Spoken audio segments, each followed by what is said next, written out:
দুইটা পাপ জীবনে করবেন না।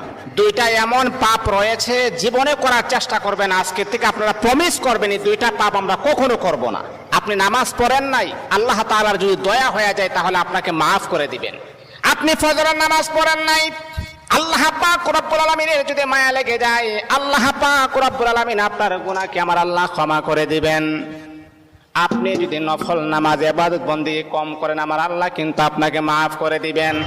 কিন্তু আল্লাহর নবী বলেন দুইটা এমন জঘন্যতম পাপ রয়েছে, এই পাপগুলোর ক্ষমা আমার আল্লাহ জীবনে কখনো তার বান্দাকে করবে না। দুইটা পাপ এমন জঘন্যতম পাপ, এগুলা করা যাবে না। এক নাম্বার হচ্ছে অন্যের হক নষ্ট করা। অন্যের হক কখনো নষ্ট করবেন না। আজকে নিজের ভাই বোনের হক নষ্ট করে দেই, অন্যের হক নষ্ট করা যাবে না। দুই নাম্বার হচ্ছে আল্লাহ পাক রব্বুল আলামিনের সাথে শিরিক করা। যদি কোনো বান্দা আল্লাহ পাকের সাথে শিরিক করেন, আমার আল্লাহ